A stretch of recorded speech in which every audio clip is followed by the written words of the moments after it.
A graça e a paz do nosso Senhor e Salvador Jesus Cristo, meus queridos e amados irmãos. Tudo bem com vocês? Graças a Deus, espero que sim.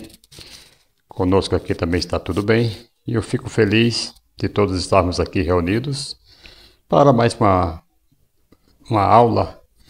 Nós estamos, amado, com a última aula desse terceiro trimestre, dia 28 de setembro de 2025. O título dessa lição de hoje é Assembleia de Jerusalém. O objetivo desta lição, amados, é entender a importância da primeira Assembleia cristã, em Jerusalém, né? O papel do Espírito Santo na tomada de decisões e o equilíbrio entre fé e prática na vida cristã. Veja aqui que papel importante o Espírito Santo tem nessa tomada de decisão, né? Que é o equilíbrio entre fé e prática na vida cristã. Sejam todos bem-vindos, vocês que estão chegando pela primeira vez, já deixe o seu like, seu joinha, seu comentário. Isso é muito importante. Nós estamos aqui aguardando alguns alunos ainda que estão para chegar, mas nós estamos felizes com a presença de todos que aqui já estão. Isto para nós é motivo de muita alegria. Eu tenho um prazer imenso de sempre estar trazendo aqui para vocês estas aulas, né? E hoje nós estamos encerrando este terceiro trimestre. Próxima semana nós estaremos aí com a primeira aula do quarto trimestre de 2025. Nós nasce aí outubro, novembro e dezembro. Aí nós vamos fechar com chave de ouro. Glória a Deus. Temos aqui o tópico 1, né, questão doutrinária. Temos aqui seus subtópicos, nós iremos falar aqui cada tópico juntamente com seus subtópicos em referências, né, textos base e tal, que vai ser muito bom para nós estarmos acompanhando aqui. Subtópico 1 diz assim, o relatório missionário. Nós já tivemos aqui nesse trimestre, só falando sobre missionários, né? As prestações de conta e tal, que eles darão aí para as suas igrejas que enviaram para as suas missões. Texto base, Atos capítulo 15, versículo 1 ao 5, né? Vamos aqui à explicação. Os missionários, Paulo e Barnabé, queridos, eles retornaram de suas viagens e relataram o sucesso da evangelização entre os gentios. Isso aqui é muito importante quando os missionários eles vão fazer lá suas missões e eles voltam de tempos em tempos e trazer lá um relatório para a igreja que os enviaram, né? Isso é muito interessante, mostrando aí o sucesso da evangelização, o sucesso do seu trabalho, né? Isso é magnífico, porque se vê que eles realmente estão sendo empenhados, estão cumprindo o seu papel e serve até para aqueles que ajudam, né, os missionários que estão lá no exterior, aqueles que estão, né, fazendo a evangelização, porque muitos aqui podem sim estarem mandando recursos para esses missionários. Isso é muito bom quando eles apresentam um trabalho eficiente, bem eficaz, né? Isso é muito maravilhoso, tá? Então, aqui destaca-se que muitos gentios estavam crendo em Cristo sem se submeter à lei judaica, o que acusou, né? O que, aliás, causou ali controvérsia entre alguns cristãos judeus. Quando eles, né, falaram aí dos novos cristãos que estavam ali se submetendo a Cristo, estavam crendo em Cristo sem se submeter às leis judaicas, porque muitos ainda estavam, né, indo pelas leis judaicas, achando que a salvação viria através do cumprimento das leis e tal, de rituais, e não é. É só crer em Cristo e você será salvo. O que o Paulo falou para o carcereiro, crê no Senhor Jesus Cristo, será salvo tu e tua casa. Ok, irmãos, nós devemos celebrar a obra de Deus, amados, e reconhecer que Ele pode operar fora de nossas expectativas ou tradições humanas.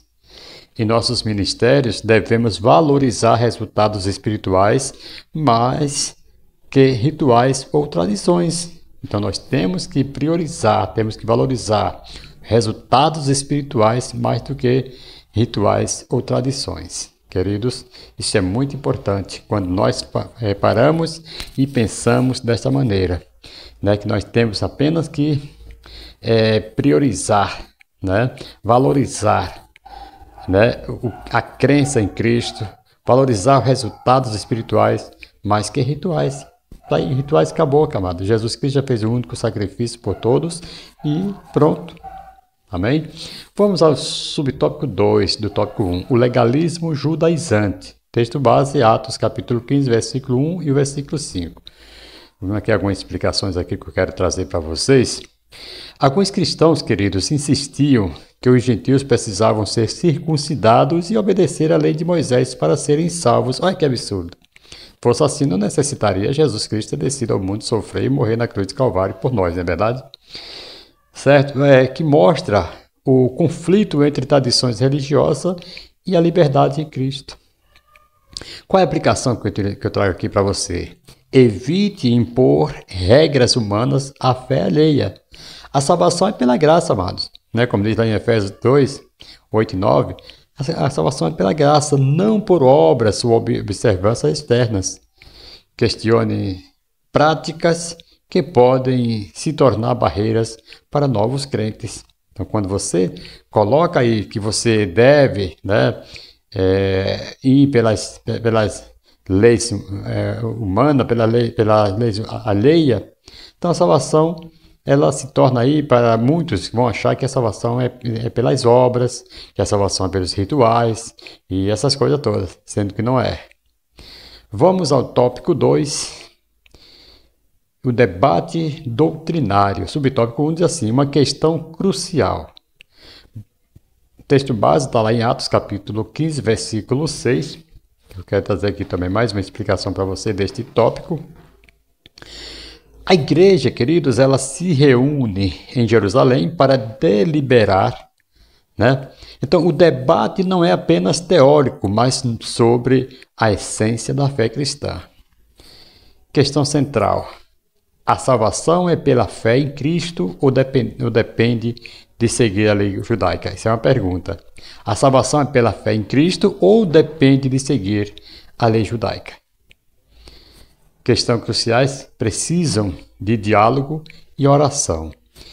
Ensinar que debates na igreja devem buscar a verdade, não a vitória pessoal. Tem pessoas que fazem um debate na igreja, querido, que quer buscar a vitória final, quer ser a vitória pessoal. Não, mas isso aqui, quando ensinar, né, se deve ensinar na igreja que devem buscar a verdade, né, a verdade em Cristo, não vitória pessoal. Tem pessoas que acham que porque ele é bom, porque ele é melhor para ensinar e ele é vitorioso, que a vitória... Não, irmãos, nós temos que buscar a verdade.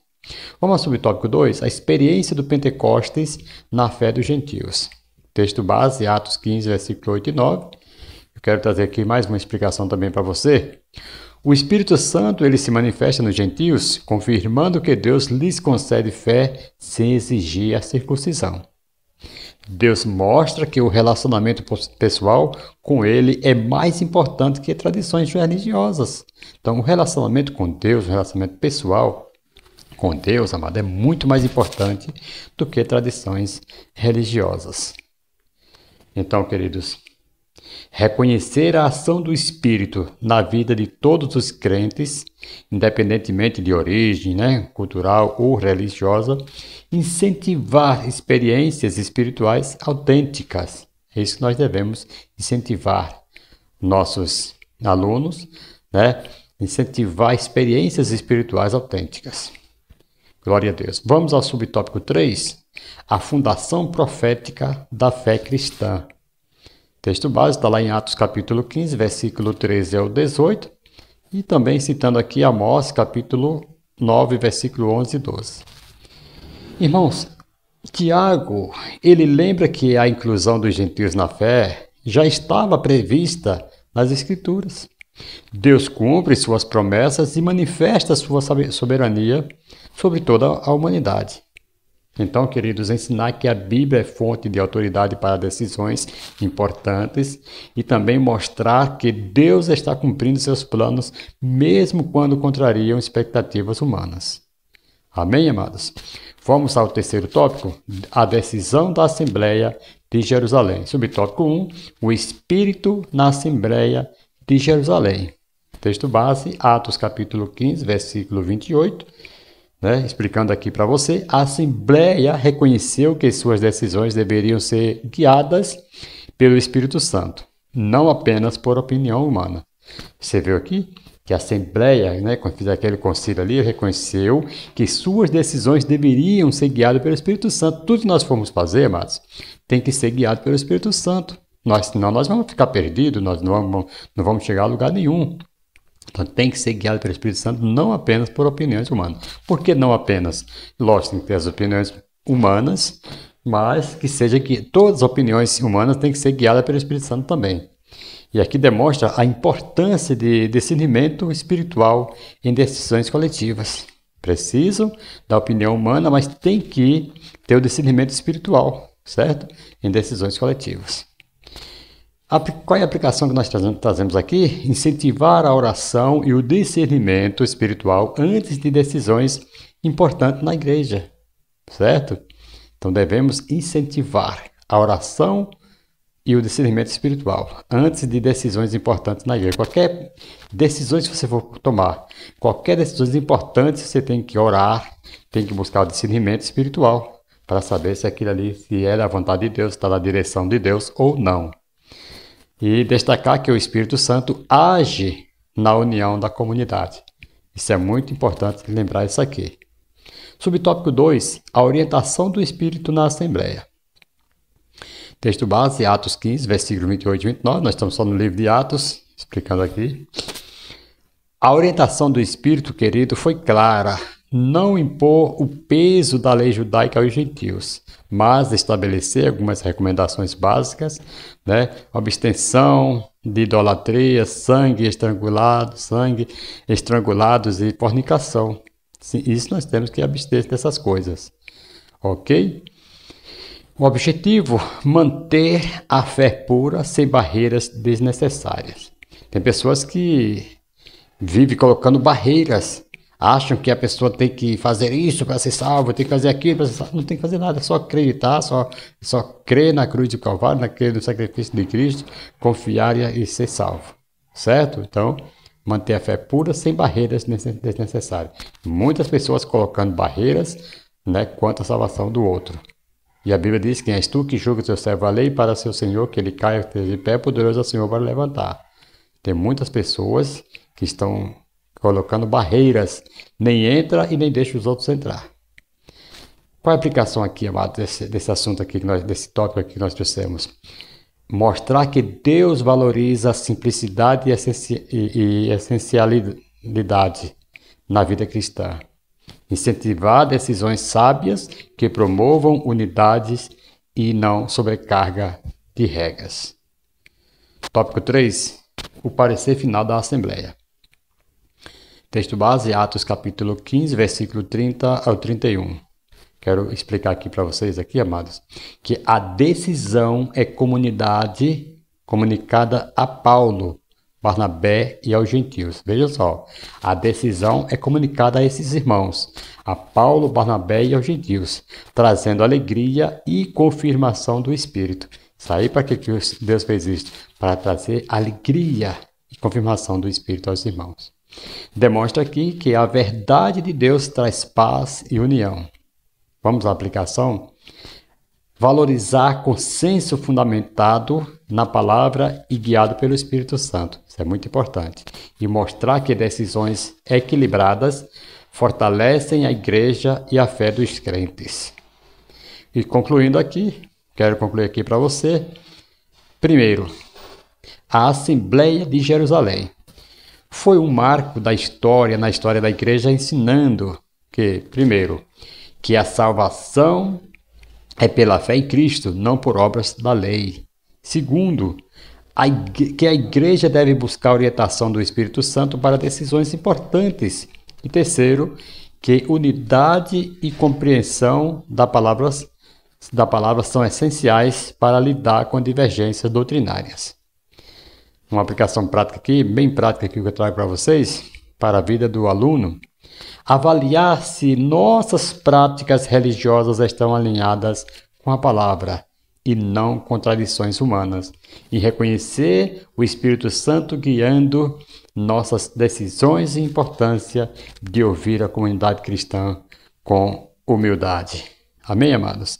Que Deus vos abençoe em Cristo Jesus. Essa foi mais uma aula trazida aqui para você que está aí, que estava aí esperando já esta aula. Eu quero agradecer a cada um de vocês que estão aqui presentes. E agora nós vamos também estar colocando aqui a aula dos jovens, a 13ª também, aula dos jovens. Peço que vocês se conectem aí conosco nesse canal, conhecereis a verdade e a verdade vos libertará e virá coisas boas por aí para a sua vida. Que Deus abençoe, um forte abraço em nome do Senhor e Salvador Jesus Cristo. Amém.